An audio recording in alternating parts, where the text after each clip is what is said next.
প্রতি আমরা কতিপয় গুনাহগার গোলাম, গোলামের বাচ্চা গোলাম, বান্দি জাদা গোলাম। মাবুদ রে, আমরা তো গোলাম আর তুমি তো মালিক। মালিক যদি গোলামদেরকে তারাই দেয় কোথায় যাবো? আর তো কোনো মালিক নাই, আর তো কোনো মাওলা নাই। মাবুদ রে, গোলামদেরকে তুমি মাফ করিয়া দাও। আল্লাহ আজকে মাহফিলকে হেদায়েতের জন্য কবুল করিয়া নাও। এখান থেকে একজনকেও খালি হাতে ফিরাইয়া দিও না। আসসালামু আলাইকুম ওয়া রাহমাতুল্লাহ। ওয়া আলাইকুম আসসালাম ওয়া রাহমাতুল্লাহি ওয়া বারাকাতুহু। আলহামদুলিল্লাহ,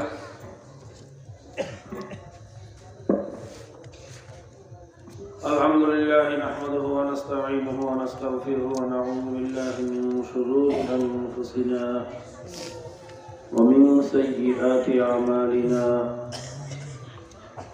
من يهده الله فلا مضل له ومن يضلله فلا هادي له ونشهد أن لا إله إلا الله وحده لا شريك له ونشهد أن محمدا عبده ورسوله. أما بعد فأعوذ بالله من الشيطان الرجيم. بسم الله الرحمن الرحيم. يا أيها الذين آمنوا صلوا عليه وسلموا تسليما. اللهم صل على سيدنا ونبينا وشفيعنا وحبيبنا ومولانا محمد صلى الله عليه وعلى آله وصحبه وبارك وسلم. একবার দুরূদ শরীফ পড়লে 10টা গুনাহ মাফ হয়, 10টা রহমত নাযিল হয়। সুবহানাল্লাহ। তাহলে সবাই মহব্বতের সাথে দুরূদ শরীফ পড়েন। আল্লাহুম্মা সাল্লি আলা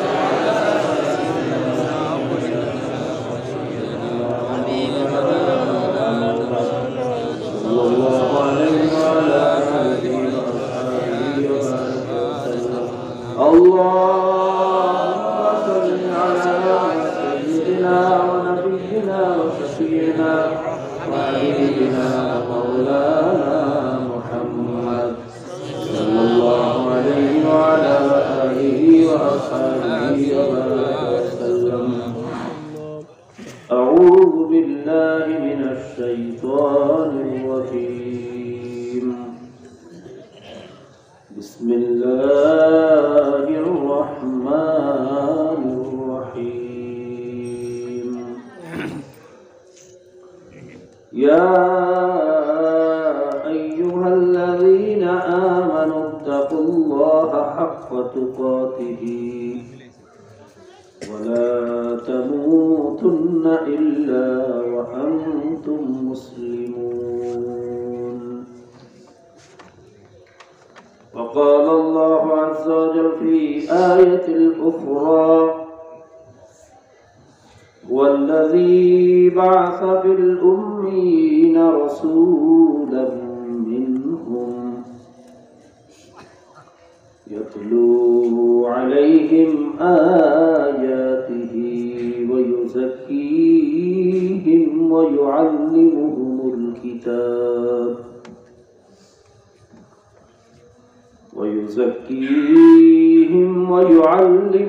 الكتاب والحكمة وإن كانوا من قبل لفي ضلال مبين. صدق الله المولانا العظيم وصدق رسوله النبي الكريم ونحن على ذلك لمن الشاهدين والشاكرين. ربنا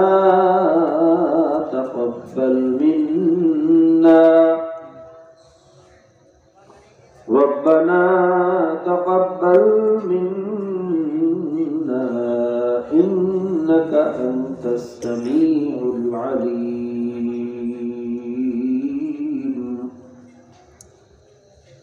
وتب علينا يا مولانا إنك أنت التواب الرحيم.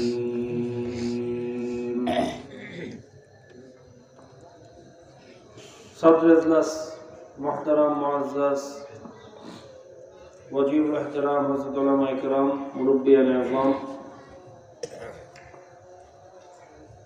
मुरब्बियान इकराम अल्लाह पाकेर बांदा जनाब मुहम्मदुर रसूलुल्लाह सल्लल्लाहु अलैहि वसल्लम उम्मतगण तालिबे इल्म कुरानेर हाफेज पर्दार आড়ালে दूर दूरान्त अवस्थानरत अल्लाह पाकेर बान्दीरा आमार मा ओ बोनेरा আল্লাহ রাব্বুল ইজ্জাতের দরবারে লাখ কোটি শুকরিয়া যে মহান আল্লাহ পাক রব্বুল আলামিন আপনাকে আমাকে দুনিয়ার সমস্ত কাজ ফেলে শীতকে উপেক্ষা করে একমাত্র আল্লাহ পাকের মহাব্বতে রেজায়ে মাওলার উদ্দেশ্যে কোরআন এবং হাদিসের মজলিসে উলামায়ে কেরামদের সাথে জাকিরিন শাকিরিনদের সাথে সাদা দাড়িওয়ালাদের সাথে বেগুনা তালবে ইলমদের সাথে আসার মতো এবং বসার মতো তৌফিক দান করেছেন এজন্য সবাই শুকরিয়া আদায় করে বলি আলহামদুলিল্লাহ। ভাইরা মজলিসটা যদিও ছোট কিন্তু আল্লাহর কাছে বড় সুবহানাল্লাহ কথা ঠিক না? বড় মজলিস হওয়া সংখ্যায় বেশি হওয়া এটা কোনো কবুলিয়তের আলামত না।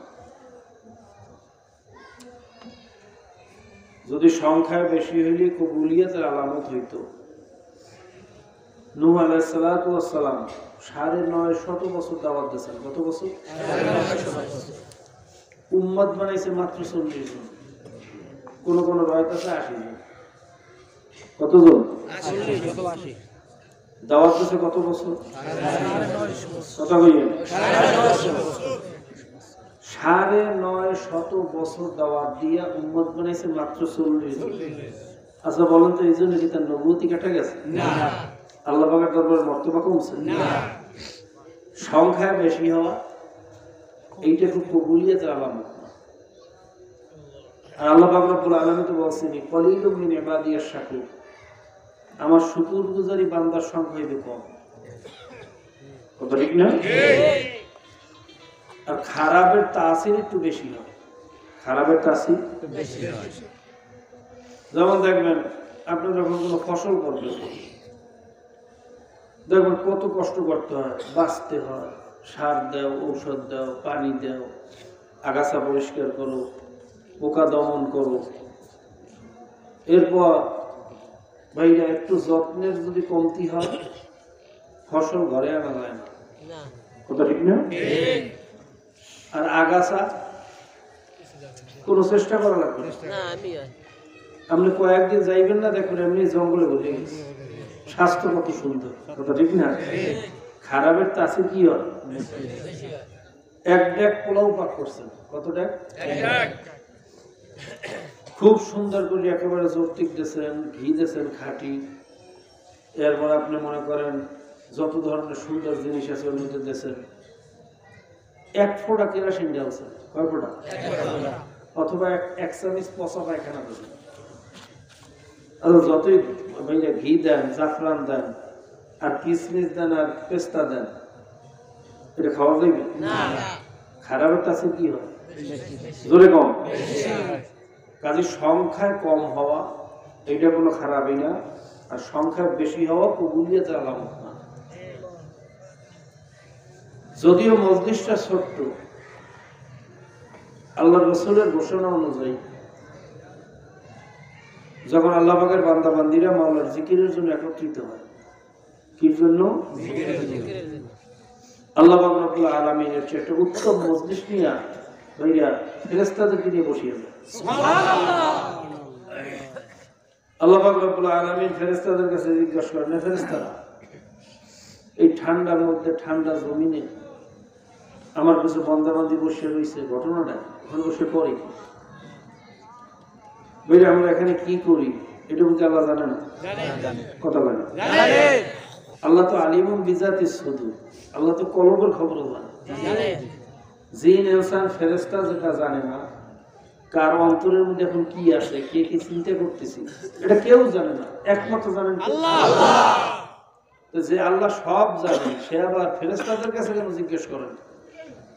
প্রশ্ন আছে না? নাই? মুফাসসিরিন کرام বলেন দুই কারণে হয়তো আল্লাহ পাক রব্বুল আলামিন ফেরেশতাদের কাছে জিজ্ঞাসা করতে পারেন। কয়টা কারণ? দুইটা কারণ।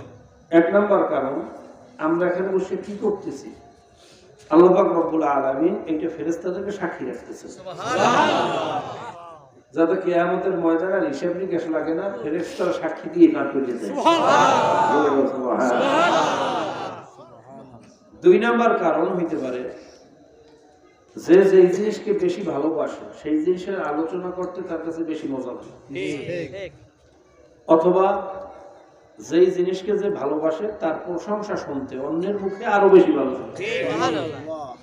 যেমন দেখবেন যে ছেলেকে বাবা বেশি ভালোবাসে, মা ভালোবাসে, যখন এই ছেলের প্রশংসা অন্য মানুষে করে যে আপনার ছেলেটা খুব ভালো, খুব আদবওয়ালা, তার কথাবার্তা চলাফেরা আমরা খুব সবাই খুশি, দোয়া করি আল্লাহ পাক প্রত্যেকের ঘরে ঘরে আপনার এই ছেলের মতো একটা ছেলে দেব, সবাই বলেন আল্লাহুম্মা আমিন। এরকম যখন প্রশংসা শুরু করে, এই প্রশংসা শোনার পরে কেমন জানি বাবা মায়ের কলিজাটা ঠান্ডা হয়ে যায়, কি হয় না? তা আল্লাহ পাক রব্বুল আলামিন তো দুনিয়ার মধ্যে সবচেয়ে বেশি ভালোবাসেন যারা মাওলার জিকির করে, যারা মাওলার শুকর করে, সুবহানাল্লাহ, সবাই বলেন সুবহানাল্লাহ। যখন ফেরেশতারা বলে আল্লাহ তারা তো তোমার জিকির করতেছে, তোমার শুকর করতেছে, তোমার প্রশংসা করতেছে, এই কথা শোনার সঙ্গে সঙ্গে কেমন জানি আমার মাওলার কুদরতি পরানটাও ঠান্ডা হয়ে যায়, সুবহানাল্লাহ। হয়তো এই উদ্দেশ্যে আল্লাহ পাক রব্বুল আলামিন ফেরেশতাদের কাছে জিজ্ঞেস করেন, এই ফেরেশতারা ওরা করে কি? যখন ফেরেশতারা বলে আল্লাহ ওখানে যারা আসছে কোনো দুনিয়ার উদ্দেশ্য তো ওখানে নাই, নাই খাওয়ার কোনো ব্যবস্থা, নাই টাকার কোনো ব্যবস্থা, নাই সম্পদের কোনো ব্যবস্থা, ওখানে তো আসছে শুধু তোমার জিকির করার জন্য, তোমার প্রশংসা করার জন্য, ইবাদতের উদ্দেশ্যে আসছে। তখন আল্লাহ পাক রব্বুল আলামিন বলেন, তাই ওরা কি আমাকে দেখছে? ফেরেশতারা বলে আল্লাহ তা তো দেখে না, জান্নাত জাহান্নাম দেখছে, কেন আল্লাহ তাও তো দেখে না। তখন আল্লাহ পাক রব্বুল আলামিন খুশি হইয়া ফেরেশতাদেরকে বলেন, ফেরেশতারা তোরা সাক্ষী থাক, যেই বান্দা বান্দে আমি মাওলাকে চর্মচক্ষু দিয়ে না দেখিয়া শুধু অন্তর থেকে অনুভব করিয়া আমি মাওলার প্রশংসা করলো, আমি মাওলার জিকির করলো, ওই মজলিসে যারা আসছে আমি সবাইকে মাফ করে দিই, সুবহানাল্লাহ, সুবহানাল্লাহ। আরেকদল ফেরেশতা বলে আল্লাহ সবাইকে মাফ করিয়ে দিলা, ওখানে তো ভেজাইল লোক আছে, তা আবার তো ওখানে তো সবাই জিকির উদ্দেশ্যে আসে না, কেউ আসছে বাদাম বেচতে, কেউ আসছে ওগুলা নাচতে, কেউ আসছে মাইক লাগাইতে, কেউ আসছে লাইট লাগাইতে, কেউ আসছে ভুল ধরতে, কেউ আসছে সমাজ রক্ষা করতে, জিকিরের উদ্দেশ্যে তো সবাই আসে না, তুমি সবাই মাফ করে দাও। তখন আল্লাহ পাক রব্বুল আলামিন আবার বলেন তোরা সাক্ষী থাক, সুবহানাল্লাহ। ওই মজলিসের ভিতরে আমার এক প্রিয় বান্দা আছে, আমার এক মেহমান আছে, পর্দার আড়াল এক প্রিয় বান্দি আছে, ওই প্রিয় বান্দার সাথে বান্দারা, বান্দির সাথে বান্দিরা একত্রিত হয়ে এক দস্তরখানে এক মজলিসে বসছে, তার উসিলে আমি সবাই মাফ করে দিই, সুবহানাল্লাহ, সুবহানাল্লাহ। কি সোহবতের দাম আছে না নাই? আছে। এই মজলিসের দাম আছে না নাই? আছে। জোরে কোন? আছে। এই জন্য আল্লাহ পাক রব্বুল আলামিন বলেন কুনু মা সাদিকিন, তোমরা সাদিকিন বান্দাদের সঙ্গে হয়ে যাও, সুবহানাল্লাহ, আলহামদুলিল্লাহ। ভাইরা দুনিয়ার মধ্যে দেখবেন যখন কোনো সম্ভ্রান্ত ফ্যামিলির কোনো মানুষ বা কোনো জমিদার বা কোনো বাদশাহ তার মেয়ের বিবাহের দাওয়াত দিয়েছে, কি দিয়েছে? দাওয়াতে ভাইরা যারা দাওয়াত পাইছে তারাও আসছে, যারা দাওয়াত পায় না এরকম কিছু আগন্তুক পথের থেকে তারাও এই দস্তখানে বসছে।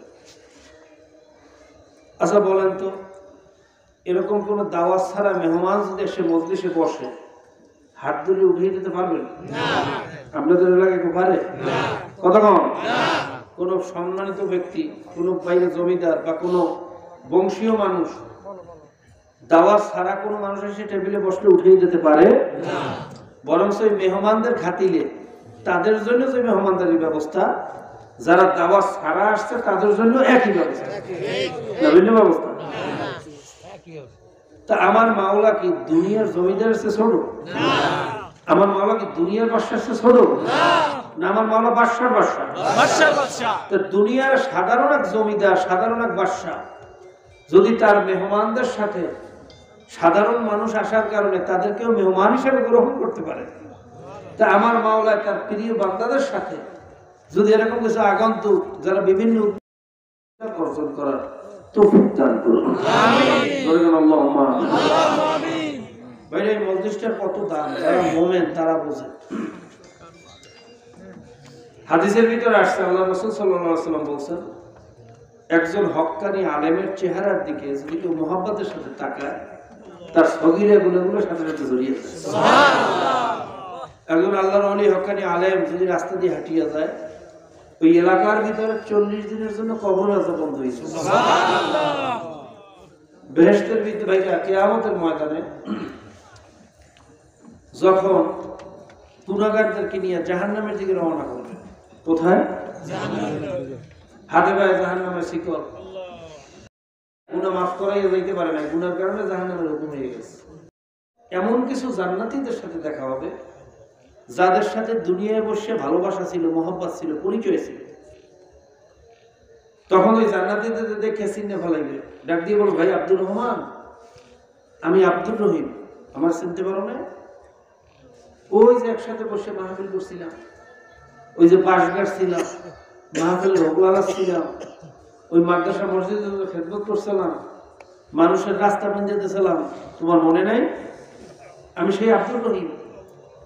ভাই, তুমি তো জান্নাতের মেহমান হয়ে গেছো, আর আমার হাতে পাতে জাহান্নামের শিকল লেগে গেছে। ভাই, তুমি আল্লাহর কাছে একটু সুপারিশ করো, আল্লাহ যেন আমাকে মাফ করি।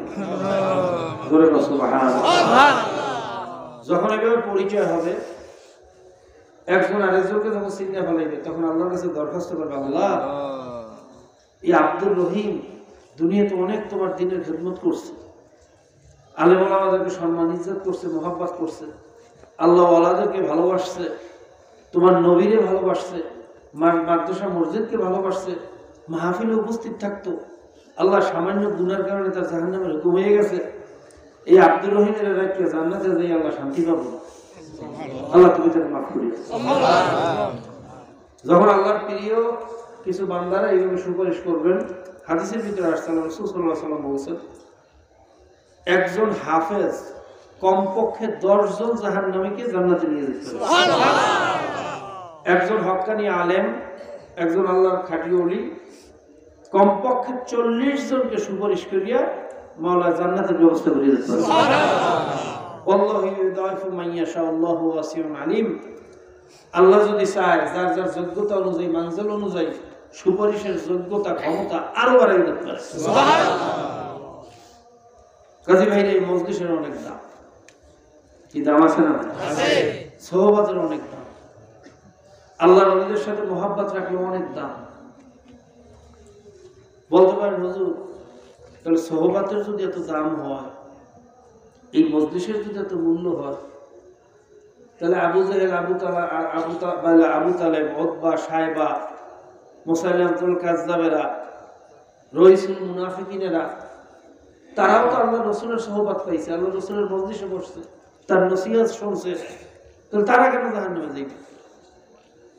প্রশ্ন আছে না নাই? কথা বল। ভাইয়া, মনে রাখবেন, আল্লাহর রসুলকে দেখলেই সাহাবী হওয়া যায়। আল্লাহর রসুলের মজলিসে বসলেও সাহাবী হওয়া যায় না। চরমনায় গেলেই চরমনায় মুরিদ হওয়া যায় না।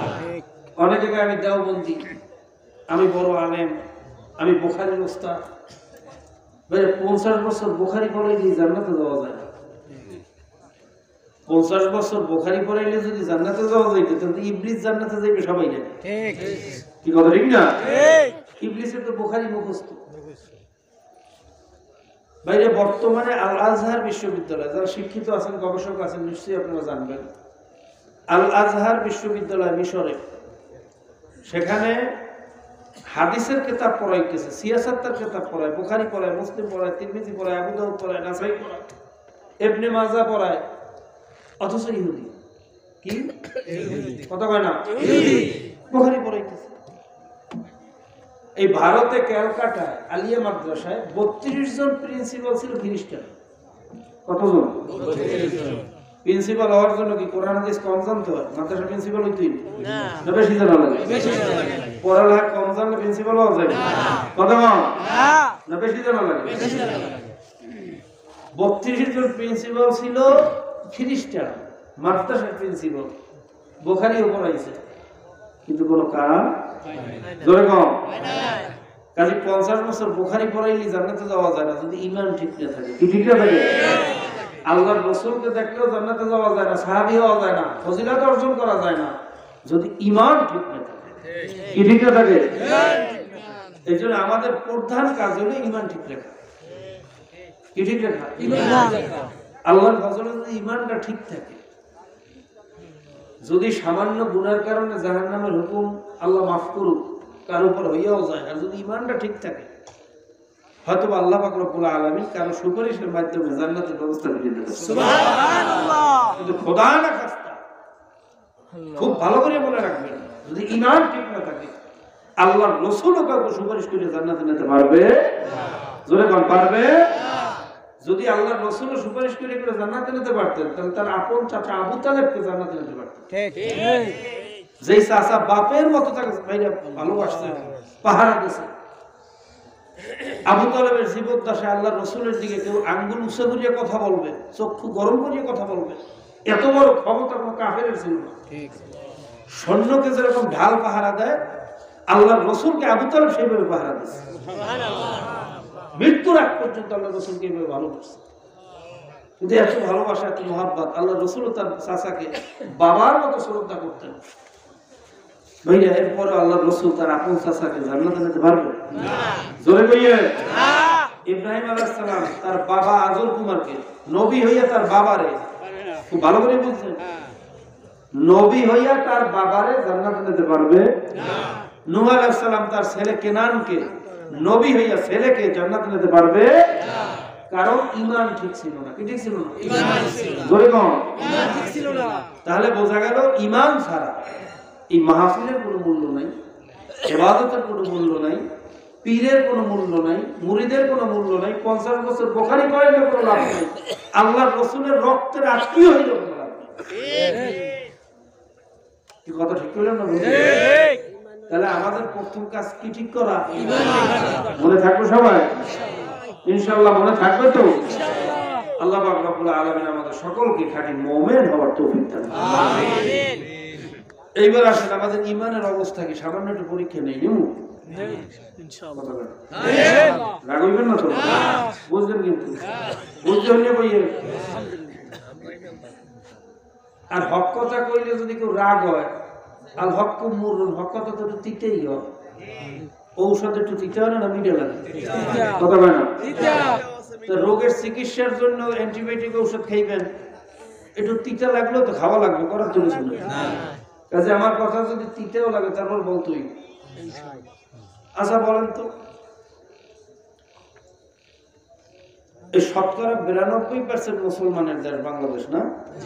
কত পার্সেন্ট?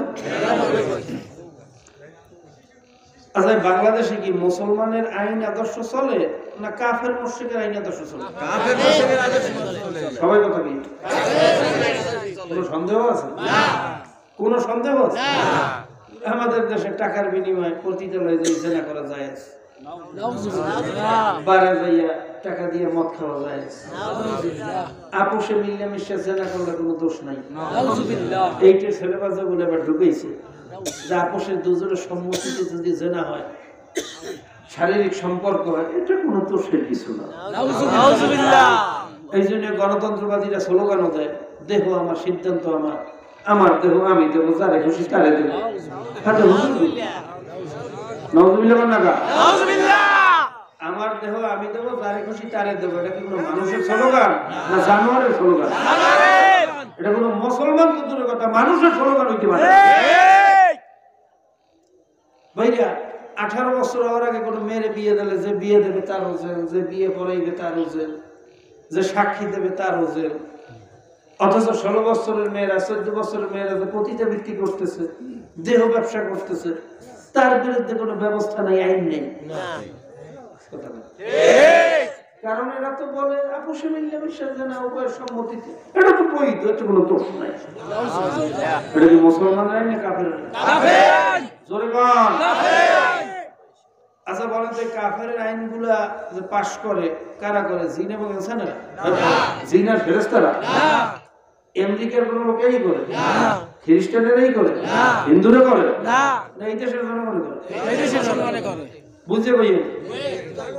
এইবার ফতোয়া দেন, যদি কুফরি আইন বা কুফরি আদর্শ বাস্তবায়নের জন্য যদি কেউ চেষ্টা করে, ঠিক কাফের।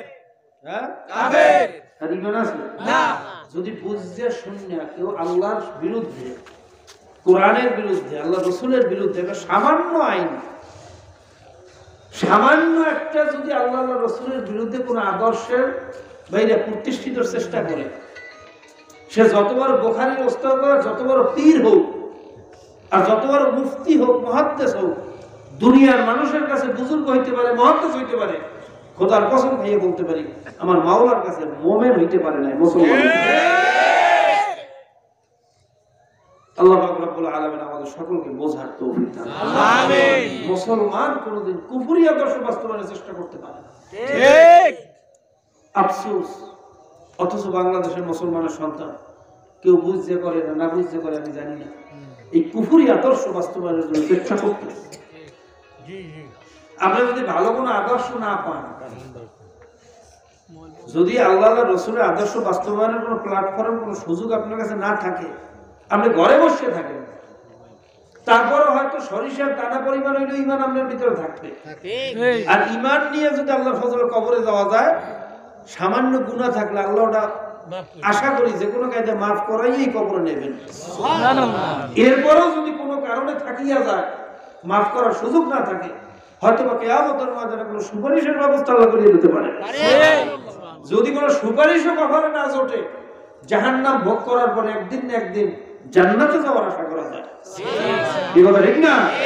শাস্তি ভোগ করার পর একদিন না একদিন জান্নাতে যাবে। কিন্তু খোদা না খাস্তা বাবা, খুব ভালো করে বুঝেন, আমার কোনো রাগইয়েন না, খোদা না খাস্তা যদি ঈমান ঠিক না থাকে, ঈমানের ভিতরে যদি কুফরি থাকে, বাবা কিয়ামত পর্যন্ত নামাজ পড়বো, পীরের দরবারে মুড়ি দিয়ে সারা জীবন কপালে দাগ পড়াবো, নামাজ পড়তে পড়তে কপাল ফাটাই ফেলাম, কোন নামাজে কাজ হইল না।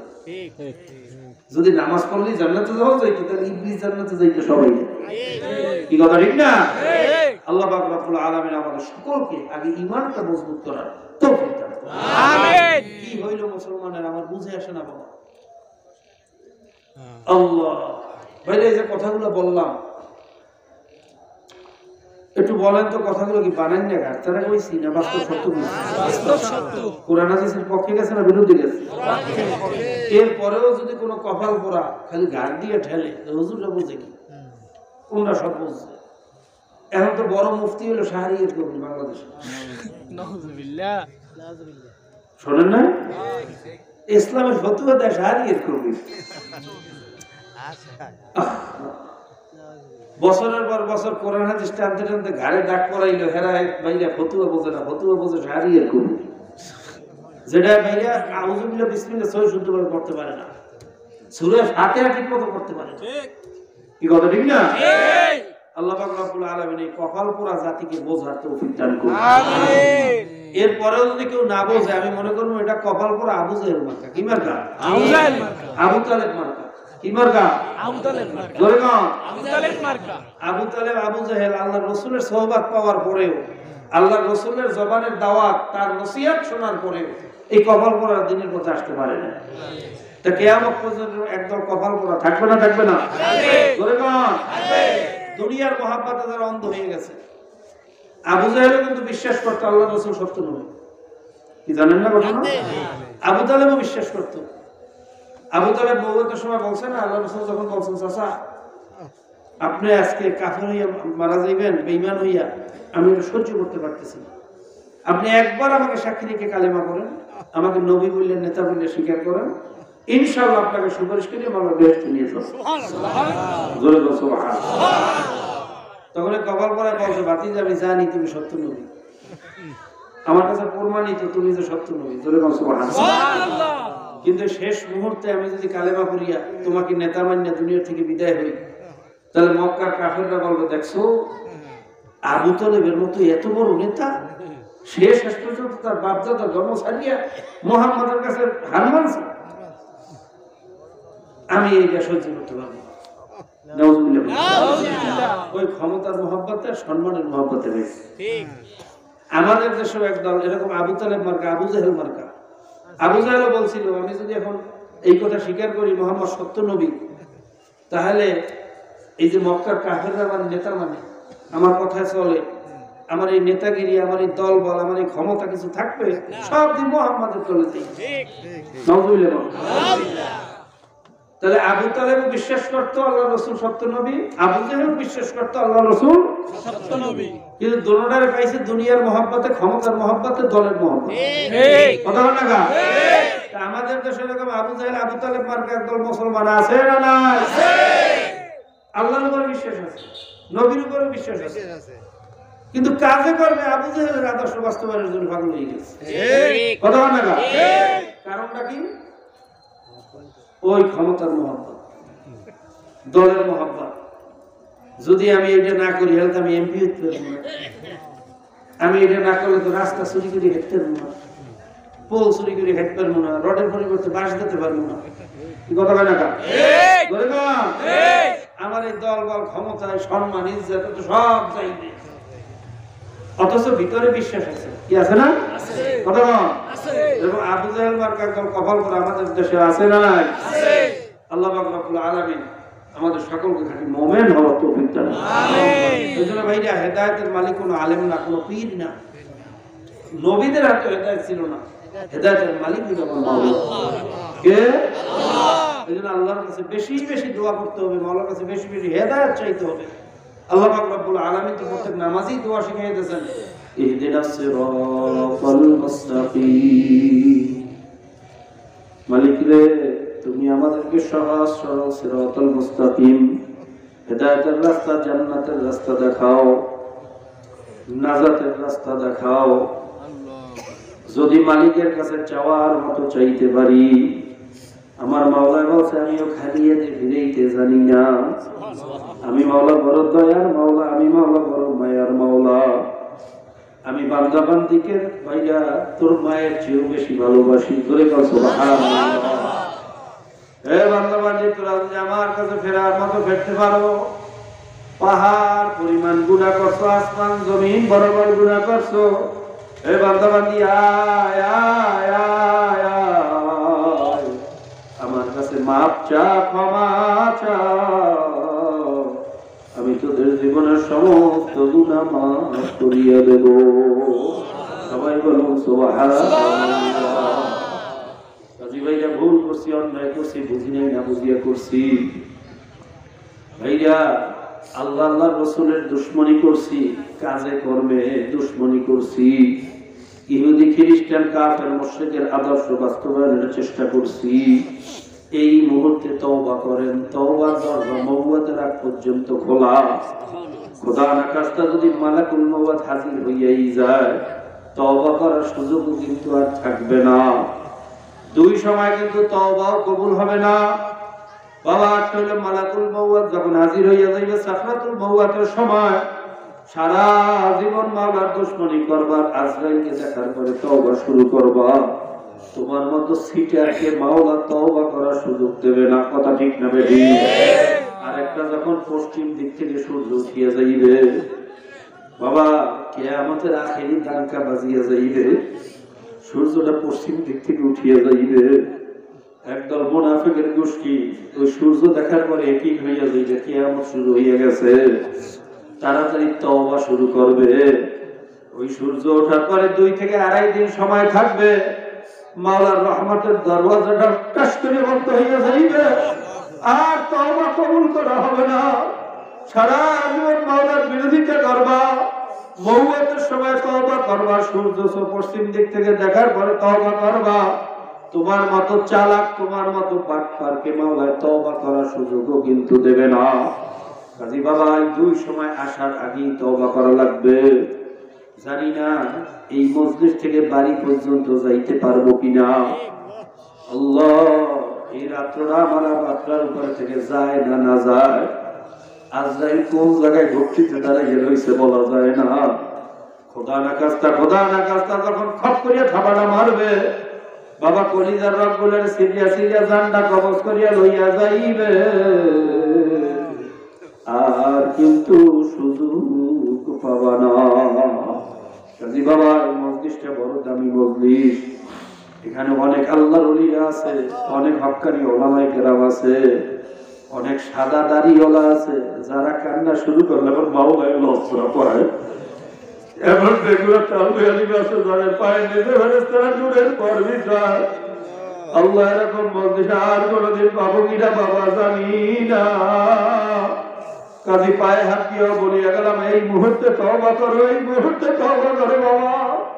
বাবা, আর কোনদিন সুযোগ পাবো কিনা জানি না।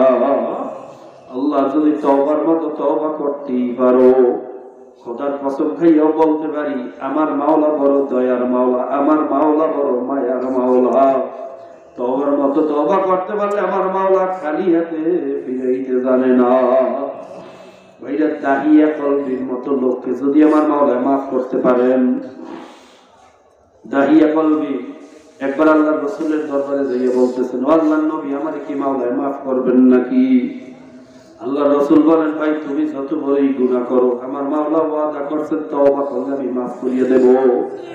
দাহিয়া কলবি বলে, হুজুর, আপনি তো জানেন না আমি 99টা মেয়েকে দুনিয়া থেকে বিদায় করিয়ে দিয়েছি। জোরে কর নাউযুবিল্লাহ। হুজুর, একটা ঘটনা মনে পড়লে আমার কলিজাটাও ভাঙিয়া যায়, সহ্য করতে পারি না। আমার বিবি যখন গর্ভবতী, তাকে গর্ভ অবস্থায় রাখি আমি লম্বা সফরে গেছিলাম। সফর থেকে আসার আগেই আমার বিবির অজে হামল হইয়া গেছে। বাড়িতে এসে জিজ্ঞেস করি, বিবি, তোমার উদরের বাচ্চা কোথায়? আমার বিবি বলে, স্বামী, তোমার বাচ্চা মারা গেছে, তাকে দাফন করিয়ে ফেলাইছি। দাহিয়া কলবি বলে, হুজুর, আমি তখন বুঝলাম না। কয়েক বছর পরে একদিন সুন্দর ফুটফুটে চেহারার একটা মেয়ে আমার সামনে উপস্থিত করলো। হুজুর, এমন সুন্দর তার চেহারা, এমন মুখের ভিতরে মায়াবী হাসি, তার চেহারার দিকে তাকাইলে মায়া লাগবে না এমন মানুষ পৃথিবীতে হইতে পারে না। হুজুর, আমি মেয়েটাকে দেখে আশ্চর্য হইয়া গেলাম, এত সুন্দর মেয়েটা কার? এর আগে তো এই মহল্লায়, এই পাড়ায় আমি মেয়েটাকে কখনো দেখি নাই। বিবিরে জিজ্ঞেস করলাম, বিবি, এই মেয়েটা কার? আমার বেবি কোনো কথা বলে না, হঠাৎ আমার পাও দুইটা গলাইয়া ধরছে।